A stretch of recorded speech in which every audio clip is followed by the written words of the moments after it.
En primer lugar, quiero pedirles disculpas. Lamentablemente mi computadora se malogró, por eso no cumplí con la fecha programada. Bueno, eh, cuando hablamos de laringitis aguda, es una patología frecuente en el paciente pediátrico. Y ustedes cuando ya pasen a hacer su internado van a ver las patologías que acuden a los servicios de emergencia. Yo trabajo en emergencia y vienen pacientes con esta patología eh, que se llama laringitis aguda. La laringitis aguda pues es una causa frecuente de una obstrucción de las vías aéreas superiores y que se caracteriza porque es una patología frecuente en el grupo etario de 3 a 6 meses hasta los 6 años de edad. Más o menos en ese rango es que son los pacientes que acuden con esta patología en el servicio de emergencia. Y eso constituye aproximadamente del 3 al 6% de los niños, ¿no? Entonces, cuando hablamos de laringitis aguda, un ratito, por favor. Tenemos que recordar también lo que es la anatomía, ¿no? Dentro de la anatomía recordamos lo siguiente. Un ratito, quiero borrar.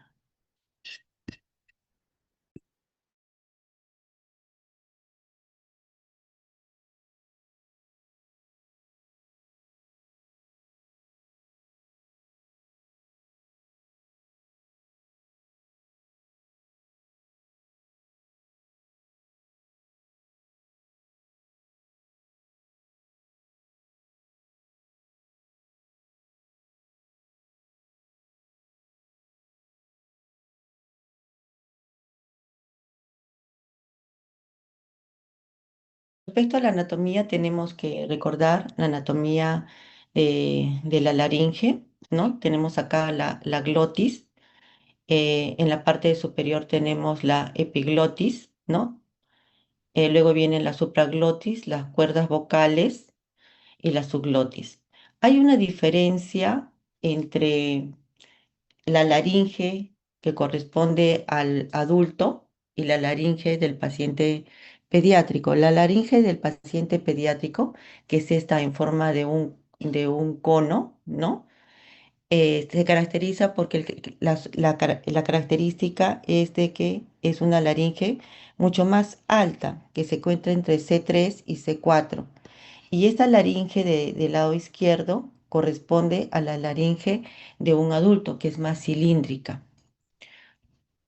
Entonces, eso también va a condicionar esa característica que tiene, como se llama la anatomía de la laringe pediátrica, de que el cuadro por el cual llega la emergencia es bastante aparatoso, tanto que los familiares del paciente llegan en un estado de estrés, ¿no?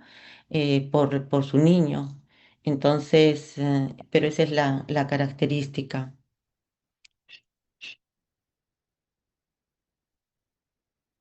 Ay, otra vez se salió.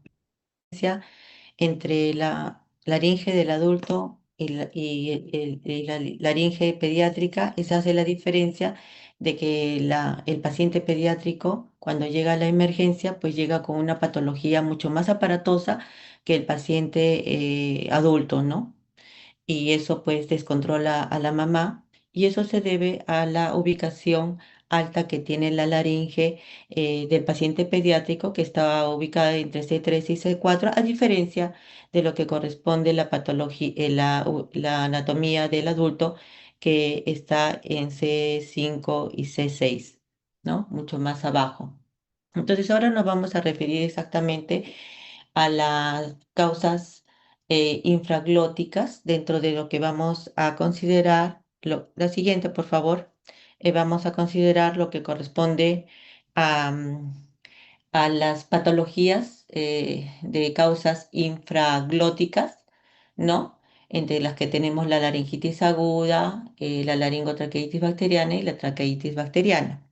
Entonces, cuando llegue a este paciente a una emergencia, Se caracteriza, pues, nosotros vamos a identificarlo porque tiene un conjunto de síntomas y signos. Esos síntomas y signos es el síndrome que corresponde a la patología de la laringitis, ¿no? Y que se caracteriza por presentar dentro de estos síntomas una tos de perro, una tos perruna, es decir, ustedes van a escuchar esa tos seca, ¿no? Que realmente parece como si estuviese un perrito allí, pues eso se llama tos perruna.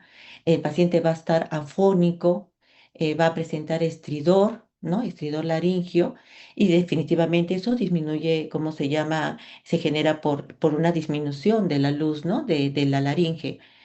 Entonces el paciente ya comienza a presentar signos de dificultad respiratoria, ¿no? Y puede presentar temperatura, ¿no? A veces alta si es bacteriana y ¿cómo se llama? Y si es una infección viral, una temperatura no tan alta, pero sí presenta fiebre. La siguiente, por favor. Entonces, perdón, un ratito también ahí a mencionar de que la edad promedio para este tipo de patología está aproximadamente entre los 3 meses hasta los 6 años, ¿no? Y es aproximadamente un 3 a 6%, ¿no? De la patología. En la historia clínica es fundamental, ¿no? En toda, bueno, no solamente en las patologías de las vías respiratorias superiores, sino en general todo, lo más importante para llegar al diagnóstico es hacer una buena historia clínica, ¿no? La siguiente, por favor. Dentro de las causas infraglóticas tenemos la laringitis aguda o CRUF, ¿no? La laringitis aguda o CRUF, cuya causa es definitivamente viral. Tenemos la laringotraqueitis bacteriana y la traqueitis bacteriana. La siguiente, por favor. ¿Qué virus están comprometidos en una laringitis aguda o CRUF?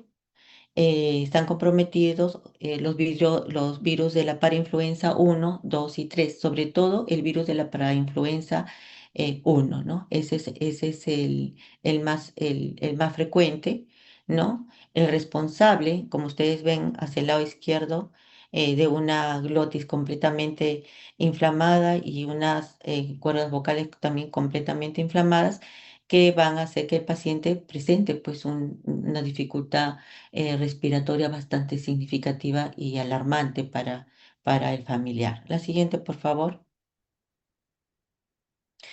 El cuadro clínico. ¿Por qué se caracteriza el cuadro clínico? Definitivamente el estado mental del paciente va a variar. ¿Y por qué va a variar? Porque el paciente al inicio va a comenzar a presentar un poco de dificultad respiratoria y esa dificultad respiratoria se traduce porque no llega mucho oxígeno, ¿no? Entonces al comienzo el paciente va a estar, ¿cómo se llama? Un poco inquieto porque siente que le está faltando que le está faltando el oxígeno, ¿no?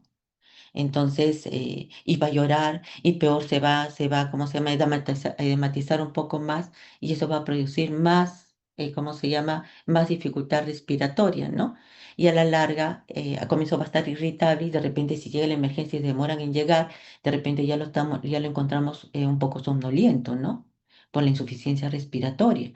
Entonces, el estado mental va a depender del grado de obstrucción que tenga, ¿cómo se llama? La vía respiratoria alta del paciente, ¿no? Por el edema. Y aparte de eso, vamos a encontrar el estridor laringio, ya desde que llega la emergencia, ustedes están sentados ahí en el consultorio y están escuchando el estridor laringio o esa tos perruna de ese paciente, ¿no? Entonces sales automáticamente a verlo y los familiares van a estar completamente alterados. Eso genera dificultad respiratoria. Ya sabemos que si el paciente tiene el tercio inferior de la caja torácica con retracciones intercostales o subcostales, estamos hablando de una dificultad respiratoria leve, pero si eso llega hasta las mamilas, una dificultad respiratoria moderada, y si llega de las mamilas hacia la parte del cuello, Recording in progress. y yo le encuentro retracciones supraesternales, es una dificultad respiratoria severa, ¿no? Entonces, y a medida que se cierra más, el estridor es más evidente, evidente, hay una alteración del oxígeno, ¿no? Y el paciente, ya hemos mencionado, si falta oxígeno, también va a estar hipotónico. Entonces el cuadro clínico es bastante aparatoso. La siguiente, por favor. El diagnóstico, ¿qué características tienen, cómo se llama en cuanto al diagnóstico? Tenemos el signo clásico de la aguja, ¿no? Ustedes ven en el lado izquierdo de, de la pantalla dos imágenes de placa radiográfica. La segunda, la que está donde dice cerca del diagnóstico, ahí está la punta del lápiz, y lo ven, ¿no? ¿No? La presencia de la punta del lápiz, y en el lado derecho tenemos la del dedo del dedo pulgar, ¿no? Que está con esa flechita blanca, ¿no? Entonces, esas dos imágenes ustedes las van a encontrar si le toman una placa radiográfica a ese paciente, ¿no? Entonces, y yo debería pedir un hemograma.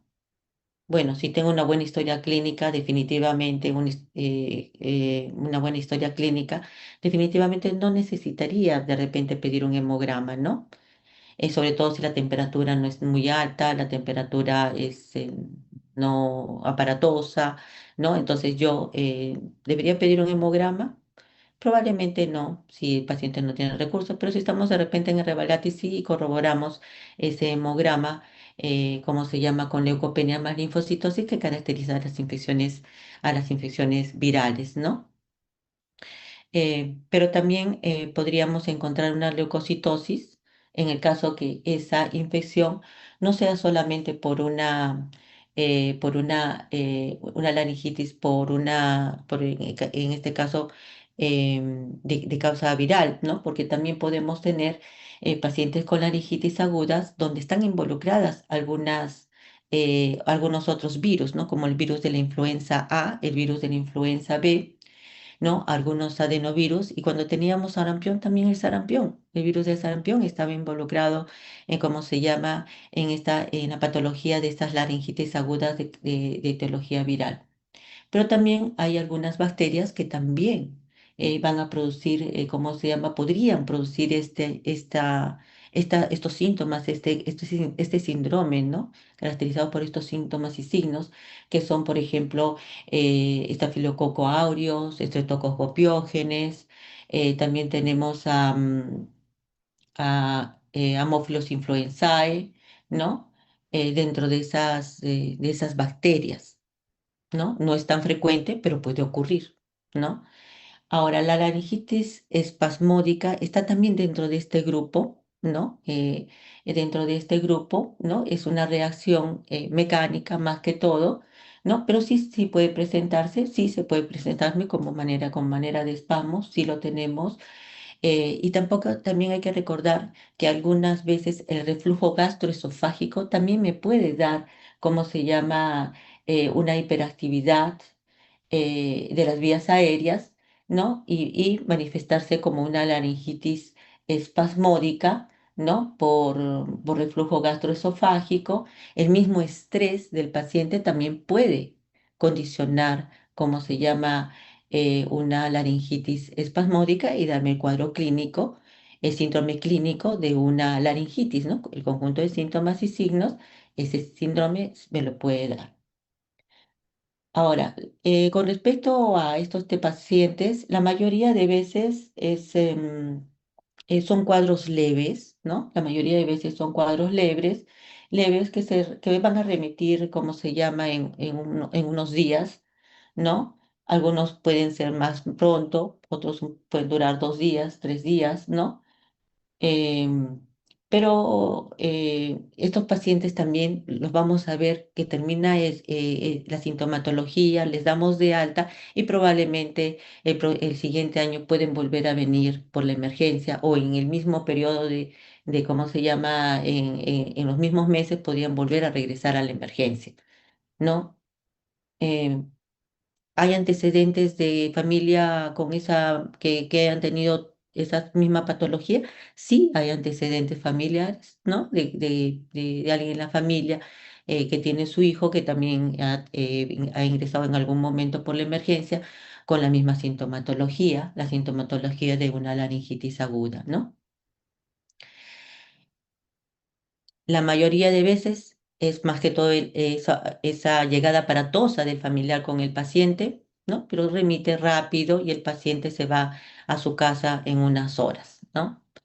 En el caso de que ese paciente haya sido un paciente febril, No siempre los procesos respiratorios en el paciente pediátrico tienen mayor superficie corporal, están con fiebre, entonces mayor posibilidad también que se puedan deshidratar. Uno, porque no toman bastante líquido, no comen, ¿no?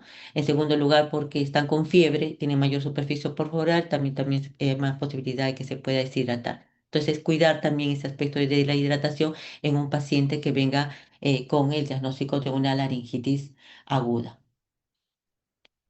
Vuelvo a mencionar que la mayoría de los casos son leves, ¿no? En aproximadamente un 60% de las veces.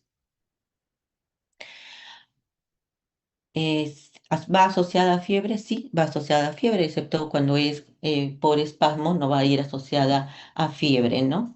Entonces, la siguiente, por favor. Esta es la escala de Wechsler para ver la gravedad.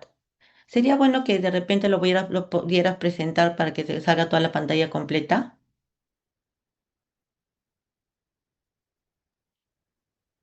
Hola. Sí, porque para que salga porque la encuentro un poco cortada. Ajá, Así es como me sale. ya, perfecto. Entonces, en la escala de Wechsler, em, también tiene parámetros, ¿no? Que es el estridor al momento de la inspiración, las retracciones, la presencia de tirajes, si ventila o no ventila, la presencia de cianosis y cómo está el nivel de conciencia, ¿no? Y de acuerdo a eso también, ¿cómo se llama? Se puede clasificar al paciente. La siguiente, por favor.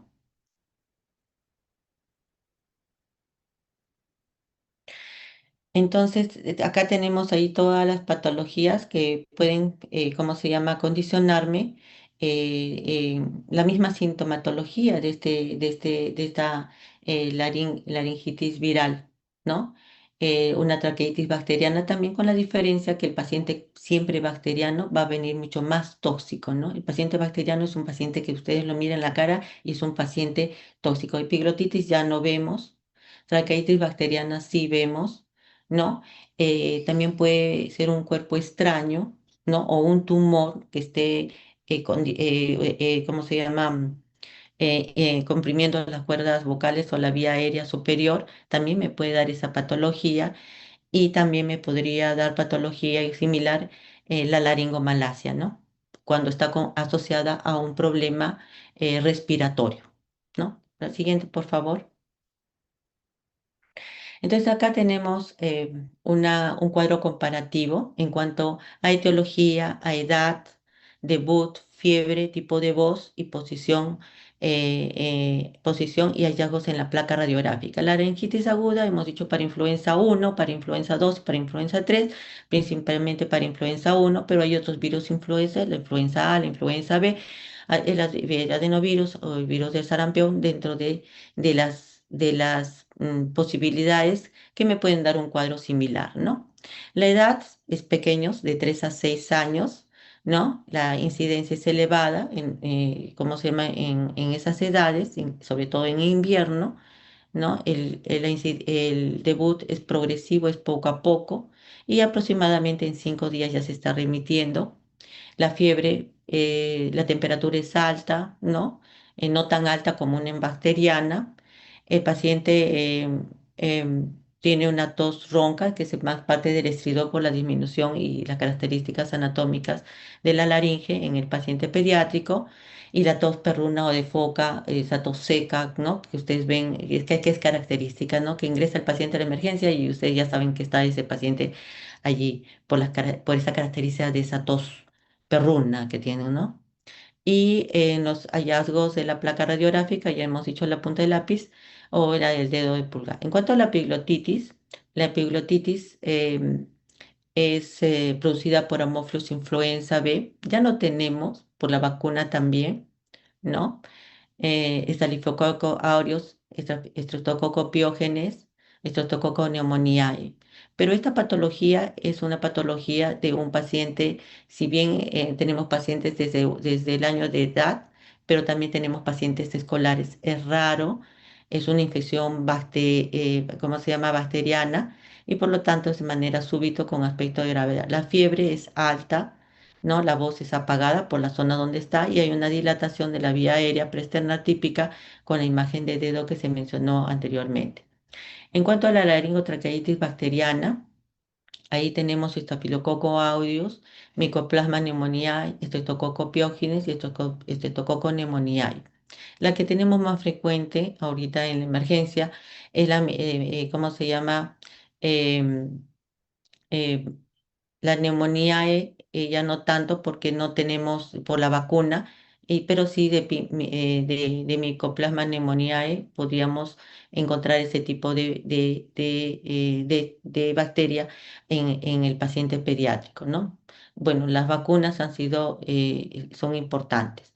En cuanto a la edad y la incidencia, la laringotraqueitis bacteriana es de 3 meses hasta los 12 años, es rara, su debut es progresivo en pródromos de 2 a 5 días. Posee una infección bacteriana. Es un paciente que se luce un poco más tóxico que en el caso de una infección viral, ¿no? La fiebre puede ser moderada, sí. La tos es no tan ronca como en el caso de de las laringitis virales, ¿no? Es un poco más, no así tan sorda, no tan ronca. Con respecto a la posición puede ser variable, ¿no? La posición es más que todo la posición que el paciente adopta para poder respirar mejor, ¿no? Es decir, esa posición que se pone el paciente es para poder respirar mejor, ¿no? En cuanto a los hallazgos ¿cómo se llama? De la bronquitis bacteriana, las paredes traqueales van a estar estrechas. La siguiente, por favor. El tratamiento. El tratamiento cuando llegan este tipo de pacientes, lo que nosotros tenemos que hacer pues es desinflamar esa zona. Para desinflamar utilizamos la dexametasona. La dexametasona es un corticoide potente, ¿no? Y la dosis que vamos a utilizar es de 0,15 a 0,6 miligramos por kilo. Es decir, realmente si ponen 0,6 o 0,5 no hay ningún pierde porque estamos hablando de dexametasona. ¿Ya? Hay dos posibilidades que ustedes pueden hacerlo de vía, ¿cómo se llama? Por vía oral, ¿no? O por vía, ¿cómo se llama? Endovenosa o intramuscular, ¿no? Ustedes pueden elegir. Generalmente nosotros, porque tenemos bastantes pacientes, generalmente utilizamos la dexametasona endovenosa, ¿no? En el paciente y sobre todo que a veces cuando el paciente está con problemas respiratorios, está con tos, está con fiebre, está todo molesto, ¿no? Porque no ha dormido, irritable, entonces probablemente un medicamento por vía oral probablemente no me lo va a recibir, ¿no? O lo va a vomitar. Entonces, en ese caso, ¿no? Preguntando también, haciendo la historia de la enfermedad, ¿no? Decidimos si darle dexametasona por vía oral o por vía intramuscular o por vía endovenosa, ¿no? Cualquiera de las opciones son buenas, pero siempre hay que optar de preferencia por vía oral, ¿no? Pero hay excepciones. Podemos utilizar también la dexametasona, como ya mencioné, por vía intramuscular, o podemos utilizar corticoide para nebulizar, que es la budesonida, a 2 miligramos. En el caso que fuese una laringitis moderada, ¿no? Entonces, en ese caso, yo voy a utilizar la adrenalina nebulizada siempre con oxígeno, porque acuérdense que el paciente se cierra por el edema la vía respiratoria, entonces, ¿qué le va a faltar? Le va a faltar oxígeno, ¿no? Y va a estar más irritable porque siente la sensación de falta de aire. Entonces, le voy a dar, ¿cómo se llama? Corticoide nebulizado o dexametasona que le va a ayudar a desinflamar. En la laringitis moderada voy a utilizar la adrenalina nebulizada con oxígeno, ¿no? Con oxígeno a 0,5 miligramos por kilo la adrenalina, ¿no? Máximo 5 miligramos. Acuérdense que la adrenalina, si bien me va a producir un efecto vasoconstrictor, también me va a producir un aumento de la frecuencia cardíaca, ¿no? va a tener cosas colaterales. Entonces yo la dosis le voy a dar 0,5 miligramos por kilo, pero tener cuidado, máximo de 5 miligramos, ¿no? No le puedo dar más. O puedo también utilizar la dosis de la dexametasona por vía oral de 0,15 a 0,6, ¿no? La literatura no dice, es decir, va a depender, la respuesta del corticoide por vía oral va a depender mucho del paciente, no todos los pacientes son iguales, unos pacientes solo necesitan 0,15, otros necesitan 0,6, ¿no? Para el mismo score, ¿no? Entonces eso depende bastante del paciente, ¿no? Máximo 10 miligramos. Siempre hay que tener consideración de cuánto es lo máximo que yo puedo dar, en este caso de la dexametasona, no más de 10. En una laringitis severa, yo también voy a utilizar adrenalina, ¿no? Y dexametasona, que puede ser por vía oral o por vía endovenosa, pero tengo que evaluar si ese paciente mejora en 3 o 4 horas. Si mejora en 3 o 4 horas, ese paciente se va de alta. La mayoría de los pacientes se van de alta en 3 o 4 horas. ¿Sí? Es decir, los resultados son buenos, ¿no? Porque estamos utilizando la dexametasona y estamos utilizando la adrenalina, ¿no? Entonces, los pacientes sí se van rápido, generalmente a eso en 3 horas más o menos. A veces los dejamos un poquito más para poder observarlos, sobre todo cuando la madre, porque también la madre tiene que estar tranquila, ¿no? Entonces, si la madre ya se siente segura, lo ve a su niño bien, entonces automáticamente estamos dando de alta. Ah, de alta. En la laringitis severa, el paciente, si no mejora, pues hay dos pacientes, ese paciente que a pesar de que yo le haya colocado, le haya nebulizado con adrenalina o se le haya colocado la adrenalina por intramuscular, a pesar de que yo ¿cómo se llama? Yo le dé corticoides a ese paciente y no mejora, entonces yo ya tengo que hacer una interconsulta a UCI para que, ¿cómo se llama?, pueda pasar ese paciente a la unidad de cuidados intensivos o una UCI en el caso de la emergencia. Nosotros en R. Valiati sí tenemos UCI donde se utilizan los pacientes con ventilación mecánica en el caso que requiera, ¿no? O puede pasar a la UCI si hay disponibilidad de CAMS. La siguiente, por favor. Ahora vamos a ver los cuerpos extraños en pediatría. Siempre hay pacientes con cuerpos extraños, ¿no? Entonces, los cuerpos extraños em, van a depender, la morbilidad y la mortalidad va a depender mucho de las características del cuerpo extraño y de la zona donde se localice ese cuerpo extraño en la vía respiratoria o ese cuerpo extraño en la vía digestiva. Si en la vía digestiva no hay problema, ¿no? Siempre y cuando no sea una pila de reloj, por ejemplo, ¿no? Es decir, es importante no solamente el cuerpo extraño, sino las características de ese cuerpo extraño, ¿no? La pila de reloj, por ejemplo, esa pila de reloj se tiene que sacar lo antes posible, ¿no? Em, em, pero si, por ejemplo, es también una aguja, también la tengo que sacar lo antes posible, ¿no? Porque también puede producir lesión, ¿no? Y ser más aparatoso en la complicación del paciente. Entonces, los cuerpos extraños en pediatría son llamadas lesiones no intencionadas, ¿no? Porque nadie de manera deliberada quiere que el paciente se ponga o su hijo se coma un cuerpo extraño. Entonces, por eso son lesiones no intencionadas, ¿no? Entonces, siempre cuando llega la emergencia, siempre vamos a ver nuestro triángulo de evaluación pediátrica, cómo va desde el punto de vista de la apariencia, desde el punto de vista de la circulación y desde el punto de vista del estrés respiratorio, ¿no? Entonces, siempre eso es lo primero que tenemos que ver, ¿no? Ya nosotros vemos en la emergencia, si vemos con bastante distrés respiratorio, un distrés severo, donde yo voy a encontrar retracciones supraesternales o supraclaviculares, entonces ese paciente es una emergencia, ¿no? Entonces tengo que darle una prioridad alta y tratar de identificar cuál es el motivo por el cual ha venido, ¿no? Pero primero tratar, ¿cómo se llama?, de darle oxígeno a ese paciente, porque en cualquier momento me puede hacer un paro respiratorio, ¿no? Entonces, hay dos posibilidades de cuerpo extraño, la ingesta, ¿no? Los chiquitos cuando tengan hijos de acá mucho tiempo, cuando puedan mantenerlos, Entonces van a ver de que el chiquito está jugando con algo y ustedes se dan cuenta que es algo peligroso. Ese también se da cuenta que ustedes están mirando ese cuerpo extraño, por ejemplo, que sea una pila de reloj, automáticamente lo que hacen es metérselo a la boca, al toque. Es decir, si ustedes no están muy atentos, ya se lo metió a la boca, ¿no? Entonces, hay que tener bastante cuidado. La ingesta es una causa frecuente, pero también la aspiración, ¿no? El chiquito generalmente a veces está comiendo y está hablando, ¿no? Entonces, más fácilmente se puede aspirar.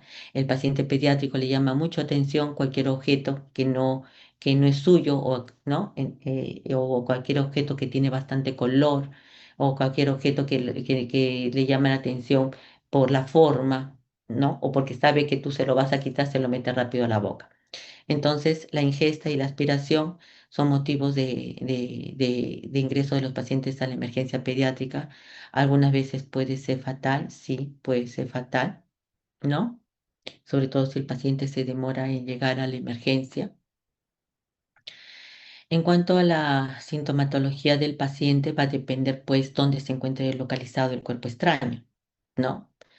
en- o puede ser donde se encuentre localizado, va a depender de las características del cuerpo extraño, si es un cuerpo de naturaleza orgánica o es un cuerpo extraño de naturaleza inorgánica, si es un cuerpo extraño punzocortante, ¿no? Entonces, las características y la localización va a dar la sintomatología en este paciente, en estos pacientes. Más o menos el 41 a 69% de los casos generalmente van a la parte de los bronquios, ¿no? Y sobre todo aquí al bronquio derecho, ¿no? Por la misma disposición anatómica de estos del árbol respiratorio, en este caso los bronquios. Sí, un favor, ¿puedes avanzar con la siguiente diapositiva? Ya, ocurre frecuentemente pues en menores de 5 años, aproximadamente el 70%. Siempre va a haber la historia de esa asfixia, ¿no? Es decir, de ese cuerpo extraño que pasa y que de un momento a otro presenta cianosis y después el paciente recupera el color. Entonces siempre va a haber esa asfixia, ¿no? Siempre probablemente cuando llegue la emergencia, la mamá nos va o la persona que está allí, que puede ser también la profesora, porque también ha ocurrido en los nidos que nosotros en el Revaliati hay un nido, ¿no? De los trabajadores, ¿no? Que han venido a la emergencia rápido, ¿no? Por una ingesta de un cuerpo extraño que en ese momento, ¿no? Presentó cianosis. Entonces, y en Estados Unidos es la quinta causa de muerte de lesiones no intencionadas. Lamentablemente no hay mucha literatura, ¿no? De parte en el Perú para ver las estadísticas, ¿no? De los hospitales en general a nivel de Perú en cuanto a cuerpos extraños. Ocurre en menores de 5 años, como mencioné hace un momento, 70%. La asfixia secundaria a la aspiración del cuerpo extraño es la quinta causa de muerte en Estados Unidos, ¿no? Los cuerpos extraños más frecuentes son las comidas, semillas, hierbas, nueces, esferas, ¿no? Botones, todo lo que se encuentre en la casa, en el suelo, a disposición del niño, es lo más frecuente. Entonces, tenemos que tener bastante cuidado, ¿no? De no ponerlo en acceso y enseñarle al niño lo que debe comer o lo que no debe comer, ¿no? Y el segundo pico de incidencia ocurre a los 11 años, porque a los 11 años, más que todo porque los niños utilizan la boca como medio de alcancía, se ponen el lapicero, ¿no? El lapicero en la boca y la tapa, varias veces han venido pacientes con aspiración de la tapa del lapicero, ¿no? Entonces, esos son los dos picos, ¿no? Los menores de 5 años y más o menos a los 11 años por las malas costumbres de utilizar la boca como, ¿cómo se llama? Para colocar determinados objetos, ¿no? En este caso, el lapicero bueno, con la tapa del lapicero, ¿no? Eso sí hemos tenido bastante frecuencia en la emergencia pediátrica. Siga, por favor. Los factores, también hemos tenido imanes y también hemos tenido pilas de reloj con bastante frecuencia. ¿no? Hasta tornillos, también hemos tenido tornillos. Entonces, ¿qué factores influyen en la aspiración de cuerpos extraños en niños menores de 2 años? Van a condicionar los factores de la fase oral, ¿no? En la fase oral, el niño todo, desde los 6 meses hasta los 18 meses, todo lo quiere probar, ¿no? La boca es para probar todo, es decir, ve el imán, lo prueba. Y si encuentra una aguja, la prueba. Si encuentra una tapa de lapicero, lo prueba. Si encuentra una moneda, la prueba, ¿no? Y como se ríe, se está jugando, entonces automáticamente hay más posibilidad de que se pueda pasar los cuerpos, estos em, juguetes o ¿cómo se llama? O lo que corresponde a tapas de lapicero, lo que se haya puesto en la boca, se lo puede pasar. Y si está jugando, también se lo puede aspirar, no necesariamente pasar a vía digestiva, sino también a vía respiratoria.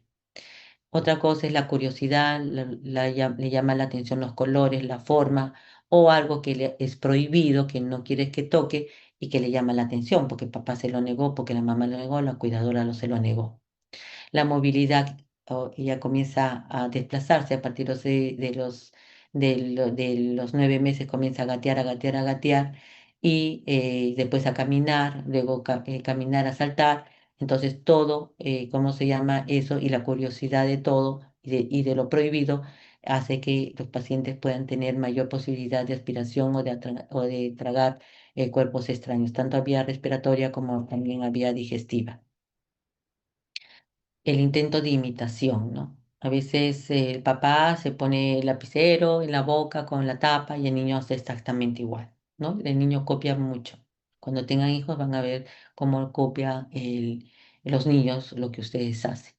La siguiente, por favor. Acá tenemos los diferentes cuerpos extraños, ya tenemos ahí las etapas, ¿no? En menores de 1 año más frecuente y en la otra etapa esa después de los 10 años, ¿no? Pero cada uno tiene sus características, juguetes, caramelos en los niños más pequeños y a partir de los 10 años las malas costumbres, ¿no? De ponerse, por ejemplo, la niña que se el lapicero en la boca, ¿sí? Aquí voy a comentar el caso de un paciente, por ejemplo, que llegó a la emergencia pediátrica. Era un paciente cuyos padres eran ya mucho mayores, es decir, ya tuvieron su hijito probablemente en su último suspiro, porque eran bastante mayores, ¿no? Para tener hijos. Y chiquito, pues, tenía una parálisis cerebral, ¿no? Llegó a la emergencia pediátrica, entonces por deshidratación, porque estaba babeando, babeando, babeando, tenía fiebre, tenía tos, ¿no? Entonces llega a la emergencia pediátrica y se quedó más que todo porque estaba un poco deshidratado, se trataba de un paciente con parálisis cerebral, los papás eran ya mayores, mucho mayores, ¿no? Y se quedó el paciente. Yo lo vi ese día en la guardia. Me llamó la atención porque normalmente cuando hay un paciente con parálisis cerebral, bien secuelado, generalmente los padres al comienzo los llevan bien, bonitos, todo cuidaditos, van pasando el tiempo y el niño se descuida en su vestir, se descuida en su aseo, ¿no? Y a veces hasta el hombre se retira de ahí, ¿no? Lo que viene es la madre nada más. Y pues me llamó la atención porque este niño estaba muy cuidadito, ¿no? Entonces yo regresé después de 3 días a la guardia y encontré a este paciente que otra vez estaba allí. Y dije, qué raro, porque normalmente con un problema respiratorio alto no se va a quedar pues 3 días, ¿no? Generalmente es un paciente que debe salir mucho más rápido de la emergencia, ¿no? Entonces me encontré con, ¿cómo se llama?, con los papás y que lo habían retornado porque este paciente babeaba mucho. Es decir, la cantidad de babeo era demasiado ¿cómo se llama?, en su babero, ¿no? Es decir, le estaban cambiando el babero, que era como de toallitas, ¿no? Y le cambiaban con bastante frecuencia. Entonces lo habían traído por eso, porque a los papás realmente les preocupaba mucho, ¿no? Su hijito, ¿no? Entonces, ¿ustedes qué piensan que podría haber sido? A ver, ¿quién me puede? Mirela, a ver qué podría ser Mirela. Mirela, ¿me escuchas? Sí, Vane- doctora. A ver, ¿qué podría ser?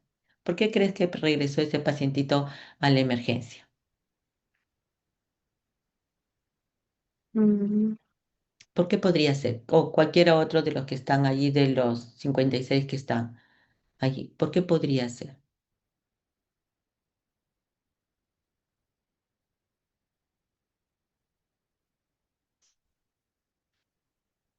Una lluvia de ideas, ¿qué podría ser?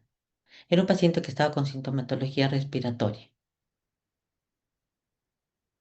Y la mamá, Entonces, ah, podría ser algo que esté, digamos, obstruyendo, quizás algo que se haya quedado atorado, quizás en la parte posterior de la faringe, algo que está produciendo como mucha secreción. ya, pero la mamá decía, mencionaba que ella misma le daba de comer, ya, y que nunca había presentado ningún problema de tos ni nada, porque ella tenía mucho cuidado. Era no estoy mencionando que eran unos padres mayorcitos, pero nunca he visto qué cuidado tenían con su hijo, porque el chiquito era una parálisis cerebral severa,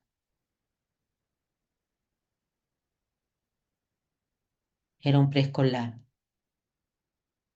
Doctora, si era un niño con parálisis cerebral, como no tiene muy bien el control motor de muchas partes del cuerpo, podría ser No, no eh, caminaba, es decir, era un secuelado, es decir, abría los ojos, estaba completamente secuelado, es decir, con sus rodillas un poco, sus extremidades inferiores un poco rígidas y las manos un poco, ¿cómo se llama?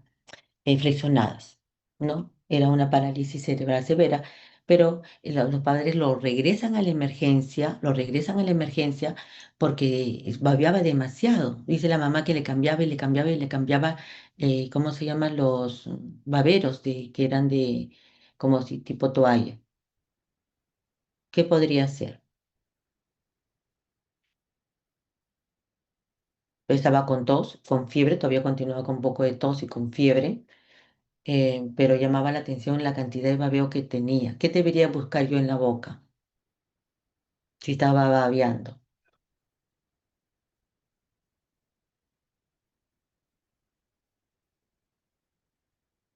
¿Alguno me podría decir? De un paciente secuelado con parálisis cerebral.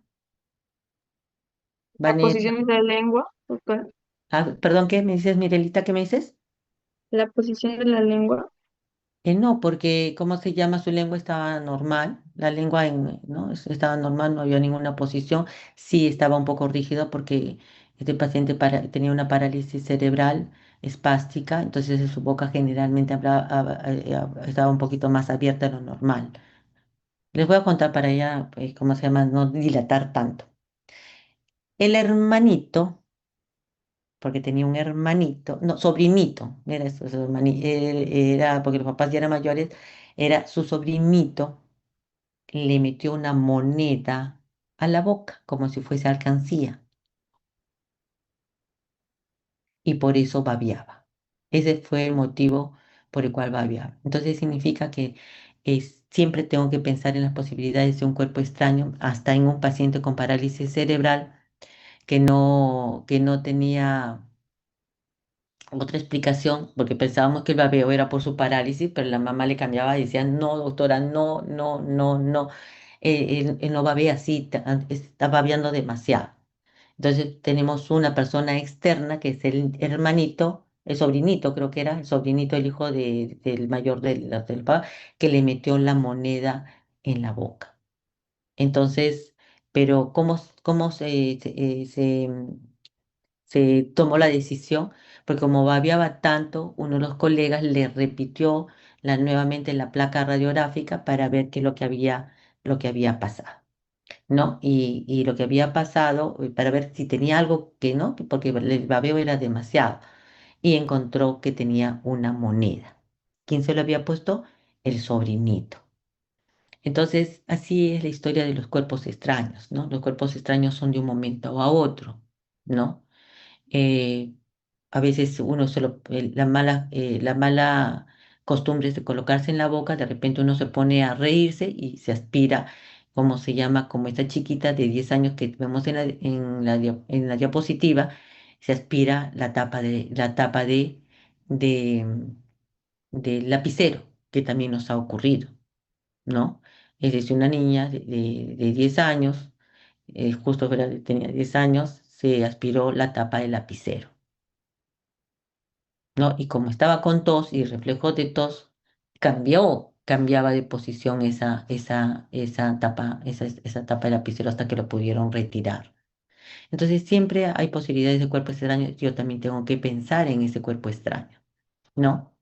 En este caso fue la moneda que les estoy mencionando, pero pudo ser una pila de reloj y que hubiese sido una pila de reloj con tanto tiempo en una cavidad oral, hubiese perforado, ¿no? Hubiese lesionado bastante. Entonces siempre hay que pensar en las posibilidades, es decir, siempre hay que tratar de ver, ¿no? Qué es lo que está pasando con los pacientes, porque realmente la medicina es bien bonita, pero tenemos que estar pendientes de los pacientes y tratar de, de revisar los temas, ¿no? Los temas en el momento de que veamos un paciente. Si vemos un paciente todos los días, 365 temas que vamos a ver. La siguiente, por favor. Los factores que influyen en la aspiración de cuerpo extraño en menores de 2 años es la inmadurez de los mecanismos de deglución, la masticación, la presión de alimentos, la frecuencia en que los adultos administramos frutas secas, galletas, ¿no? En un paciente, por ejemplo, que esté tosiendo. Más probable, si un paciente que está en tos, le estoy dando galleta que tiene un poco de polvo, lo más probable es que yo podría generar, como se llama, un accidente como una aspiración de esa galleta en ese paciente. Entonces tenemos que tener bastante cuidado, ¿no? de nuestro actuar y eso lo tenemos que decirle, ¿cómo se llama?, a nuestros pacientes, ¿no? Si vemos algo que nos llame la atención, ¿no? Por ejemplo, si yo veo que una mamá le está dando galletas o le está dando por cora al niño que está con problemas respiratorios, pues tengo que educar a la mamá y decirle, señora, por favor, su niño está tosiendo, puede toser en cualquier momento y se puede pasar el porcor, ¿no? Entonces hay que educar. No nos cuesta nada, nunca debemos de ser indiferentes.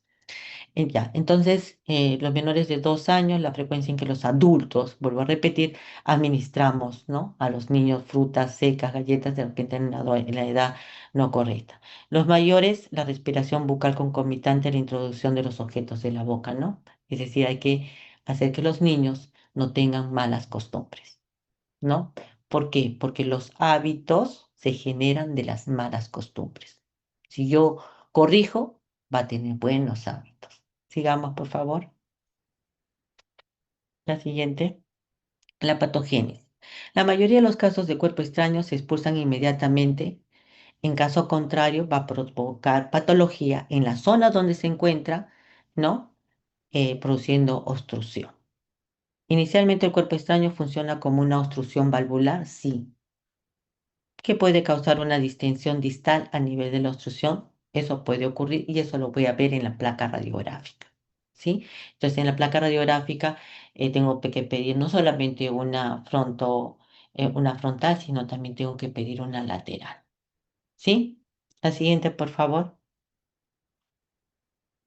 Posteriormente, el cuerpo extraño va a producir inflamación de la mucosa, puede obstruir completamente la vía aérea, causando una atelectasia. Entonces, cuando yo tengo un paciente con atelectasia, ¿no? Y va a la emergencia, veo la atelectasia y vuelvo a revisar ese paciente después de un tiempo y vuelvo a ver la misma atelectasia, me va a llamar la atención.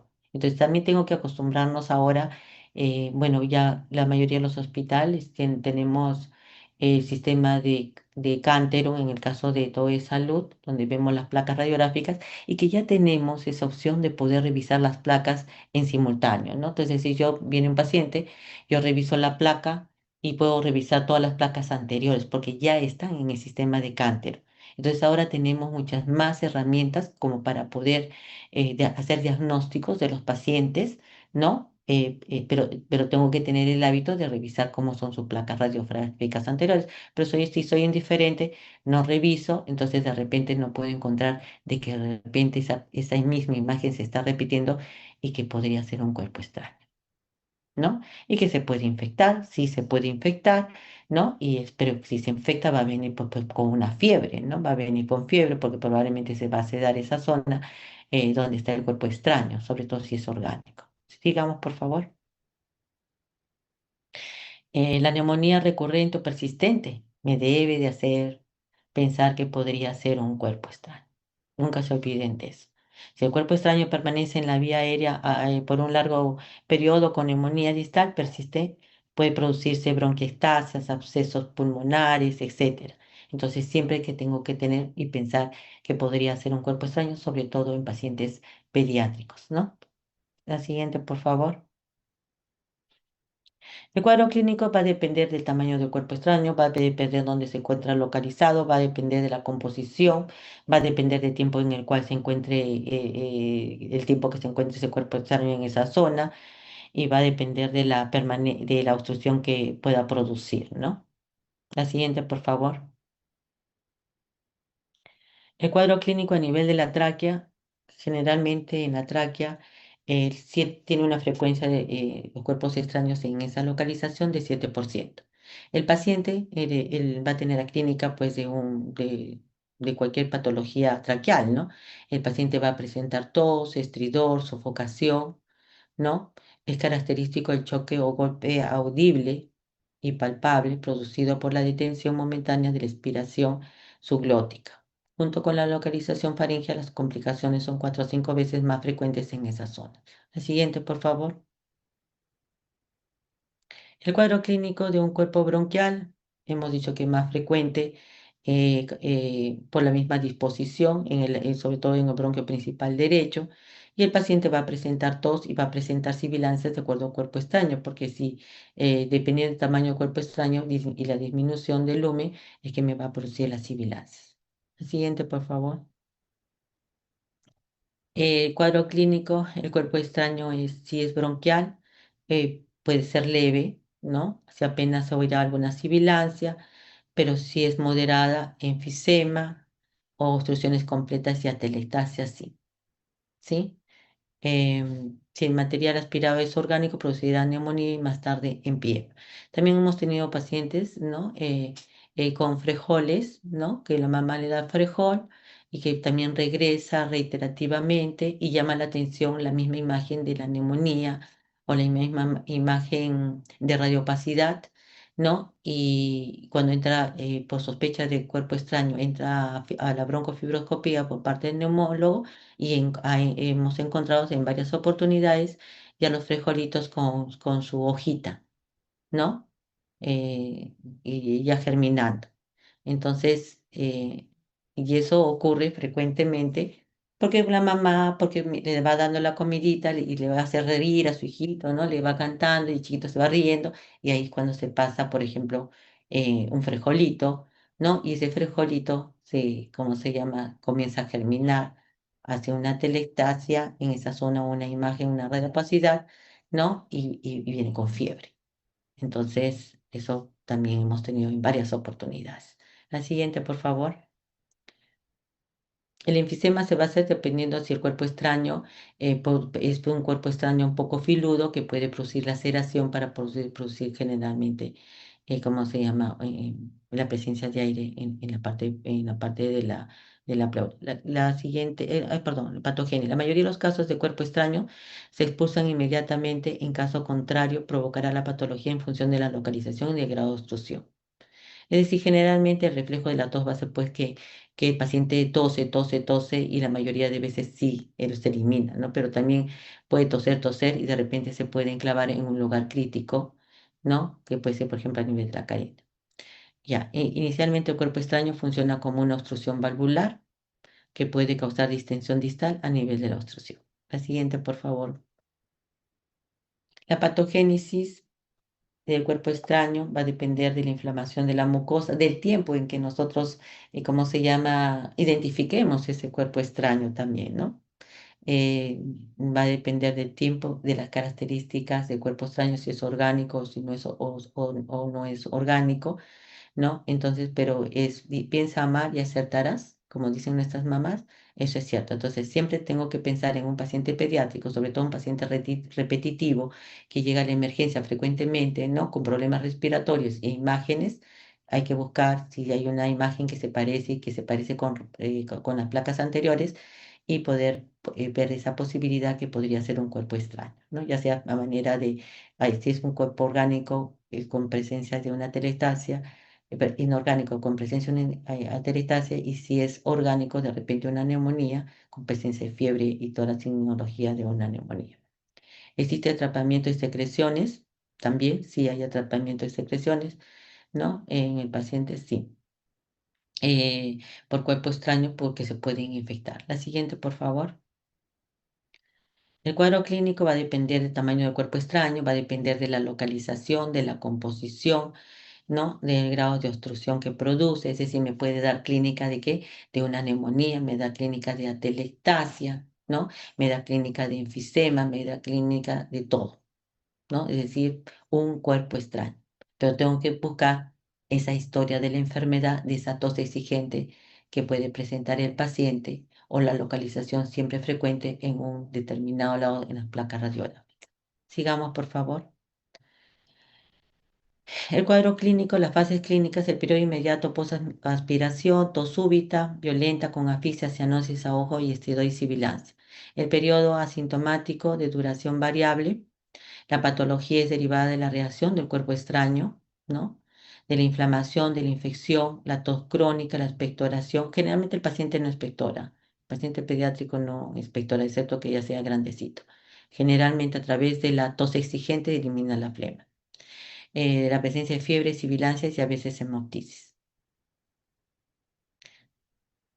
El cuadro clínico, las fases clínicas, al comienzo hay un periodo, apenas hay un cuerpo, uno se aspira el cuerpo extraño, en ese momento va a haber la tos exigente, ¿no? Esa tos exigente que puede ser que pare, ¿no? Pero de repente el cuerpo extraño recién se ha localizado en determinada zona. En la laringe es menos frecuente, de 2 a 12%, salvo en los menores de un año. La obstrucción completa definitivamente va a producir pues una dificultad respiratoria severa, ¿no? Con cianosis y muerte. Pero una obstrucción parcial me puede producir estridor, me puede producir afonía, tos grupal, odinofagia y disnea, ¿no? Si se trata de un paciente pediátrico, tenemos que pensar en todas las posibilidades. La siguiente, por favor. El cuadro clínico de cuerpo traqueal, la frecuencia es 7%, tos, estridor y sofocación son los síntomas habituales. Es característico el choque o golpe audible y palpable, ¿no? Eso producido por la detención momentánea de la expiración subglótica. Ese sonido lo van a encontrar ustedes con frecuencia en la emergencia. Ahora, junto con la localización laringea, las complicaciones son 4 a 5 veces más frecuentes. La siguiente. El cuadro clínico de un cuerpo extraño bronquial es más frecuente y hemos dicho en el 80%. Se puede presentar tos y sibilancias y es el bronquio derecho el más afectado, ¿no? Por la misma disponibilidad anatómica. La siguiente. La obstrucción leve me va a producir sibilancias, ¿no? Porque es una obstrucción parcial. La obstrucción moderada, sobre todo cuando hay efectos de válvula, me va a producir el enfisema, es decir, entra el aire pero más no sale. Y la obstrucción completa definitivamente me va a producir una atelectasia, colapso total, ya sea de un lóbulo principal, ¿no? O un lóbulo en medio, por ejemplo. Si el material aspirado es orgánico, siempre vamos a tener neumonía porque es orgánico, no se va a descomponer y va a tener fiebre. Es decir, va a venir un paciente como si fuera una neumonía o de repente un empiema. Sigamos. Siguiente, por favor. El diagnóstico, la historia clínica es fundamental, chicos. La historia clínica no solamente en lo que es cuerpos extraños, sino la historia clínica en general, en todas las patologías, es fundamental. Ustedes tienen que poner todo su empeño en trabajar la historia clínica, hacer una buena historia clínica. Y la única manera de que ustedes puedan llegar más al diagnóstico es que siempre trabajen con los diagnósticos diferenciales. Siempre estudien los diagnósticos diferenciales y en todo paciente que vaya, busquen esos, ¿cómo se llama? Esos diagnósticos diferenciales en todas las patologías. Deben de trabajar de ahí. Si encuentran diferencias, encontrando diferencias van ustedes a encontrar un mejor diagnóstico, ¿no? Es como si ustedes cuando llevan a su casa a su enamorado o su enamorado, la mamá le va a decir, o el papá les va a decir, hijita, el chico anterior me gustaba más, ¿no? Porque está comparando. Y la única manera de comparar es comparando en los diagnósticos diferenciales. La historia clínica es fundamental, el cuadro clínico también, las obstrucciones moderadas, enfisema, obstrucciones atelectasia, como ya hemos mencionado hace un rato, y si hay fiebre, hay probablemente una neumonía o una empiema, presencia de pus, ¿no? Y automáticamente pues tengo que eh, eh, hacer una interconsulta a neumología para que le pueda hacer una broncofibroscopía y verificar si realmente nuestra impresión diagnóstica que según me pidemos un cuerpo extraño orgánico, que ya sea descompuesto y que por eso está con fiebre, me está dando sintomatología de neumonía, sea retirado lo más pronto posible. Todo procedimiento, ya sea una broncofibroscopía, ya sea un paciente que venga ¿cómo se llama? Por una apendicitis o por cualquier otra patología quirúrgica, el riesgo quirúrgico siempre lo tenemos que hacer bien y completo, para todo procedimiento, ¿sí? Para todo procedimiento. Sigamos. eh, las imágenes. La radiografía, debo pedir, en las radiografías de cuello tengo que pedir la frontal y lateral, ¿no? Para poder ver bien. En los pulmones siempre frontal y anteroposterior. Siempre tengo que pedir ambos, porque me ayuda, la lateral me ayuda mucho, ¿no? Sobre todo ver, identificar esas atelectasias que no son muy grandes, me ayuda la lateral a identificar esas atelectasias. O de repente una imagen de un pequeño derrame o de un cuerpo que se está descomponiendo y que de repente tiene un poco de secreciones. ¿No? Entonces sí me va a ayudar. Siempre pidan la lateral y acostúmbrense a ver cómo es la imagen de una lateral normal para poder identificar la lateral cuando es patológica. Entonces, siempre tienen que pedir la recomendación, ambas, lateral y frontal, ¿no? La radiografía es normal en el 17 a 25%, porque hemos dicho que también hay cuerpos que no son, ¿cómo se llama?, que son radiolúcidos, entonces no los voy a identificar, más que toda la sospecha de ese antes y después de un niño que está completamente sano y que de un momento a otro presenta una tos exigente que le llama la atención a la mamá, ¿no? Eso es orgánico, no van a encontrar radiolúcidos, no van a encontrar esa radiopacidad, pero ese antecedente de un antes y un después de esa sensación de falta de aire y dificultad respiratoria o tos exigente que tuvo en ese momento que le llamó la atención a la mamá, ese es el antecedente que les hace sospechar en un cuerpo extraño. Los cuerpos extraños en su mayoría son radiolúcidos y los cuerpos metálicos, pues lo que sí los voy a encontrar, una pila de reloj se tiene que sacar lo más antes posible.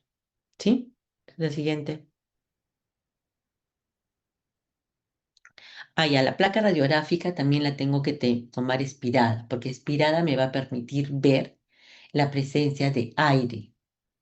En la expirada permite ver la presencia de aire. Y si yo tengo una presencia de aire, pues yo voy a sospechar que también podría ser un cuerpo extraño que de repente, que se aspira un poco, de repente se aspiró caramelitos que él masticó, ¿no? Y ese caramelito es como un cuchillo.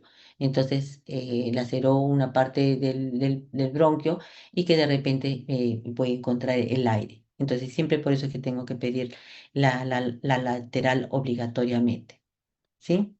El espacio intercostal está disminuido siempre en la zona donde está la telectasia, ¿no? Por eso hay un colapso. La siguiente, por favor. Bueno, acá tienen imágenes de cuerpo extraño, ¿no? Donde está donde las flechitas en la radiografía A, ¿no?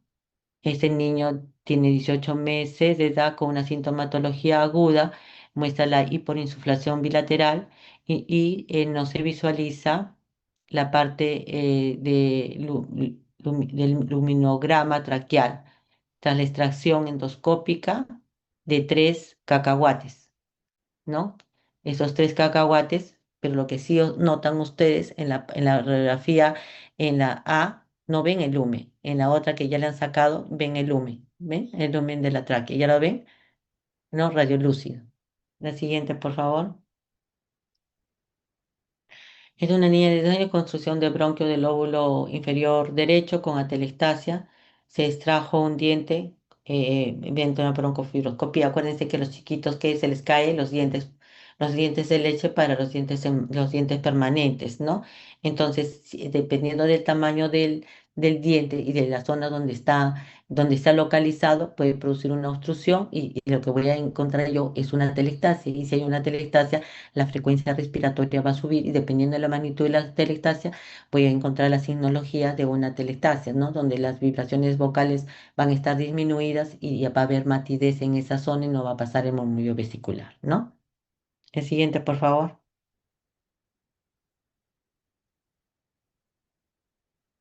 Ahí es ya, la siguiente, ya creo que no está, creo que ahí termina. Las imágenes, diagnóstica y prevención de telesasia, diagnóstica en zona neumónica persistente o recurrente y las lesiones con bronquiectasis y accesos pulmonares.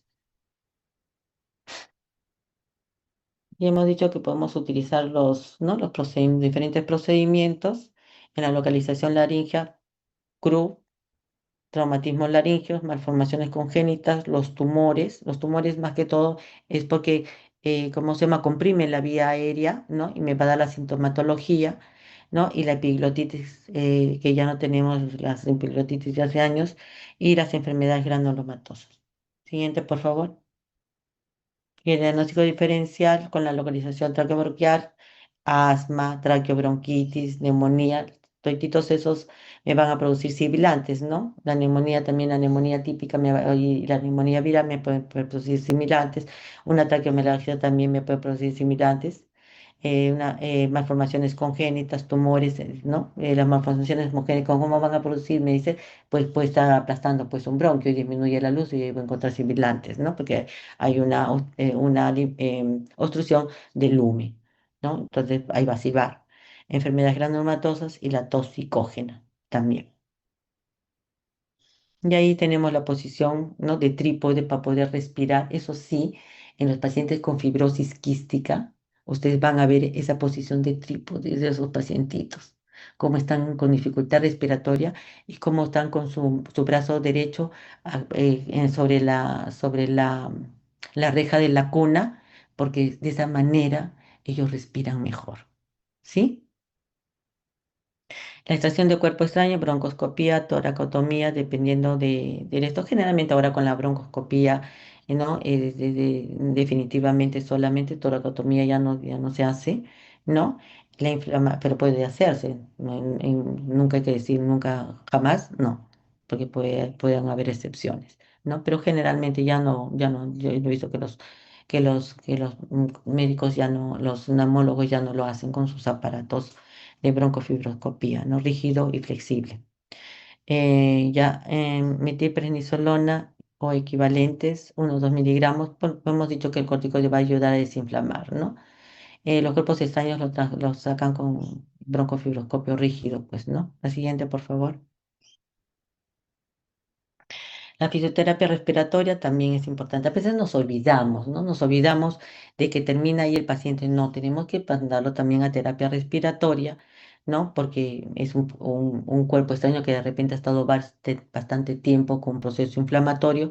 Entonces, definitivamente, si se puede dar esa fisioterapia que corresponde, deberíamos de darlo, ¿no? Sobre todo en hospitales nacionales, como en el caso que son el Rebagliati y el Almenara y el Sabogal de la parte de salud y probablemente del hospital de niño también. Antibióticos apropiados para cubrir ambos aspectos, ya hemos dicho, incluyendo anaerobios, sí, y los esteroides no deben a los corticoides hay que tener cuidado. A veces somos muy abusivos ahora con los corticoides, ¿no? Pero a la larga son las consecuencias, ¿no? Entonces hay que tener, ¿cómo se llama? En todo tenemos que tener bastante cuidado, ¿no? Porque siempre hay que pensar que esa persona podría ser nuestro hijo y así debemos de ser cautelosos y dar los medicamentos que realmente requiere y dar antibióticos solamente si lo necesita, ¿no? Sigamos, por favor.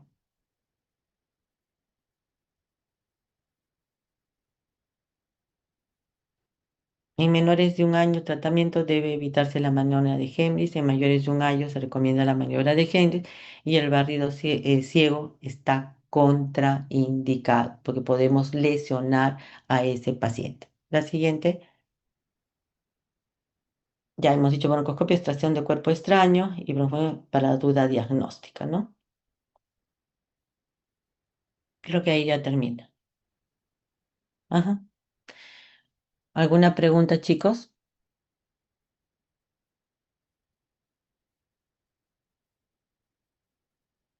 ¿Alguna pregunta?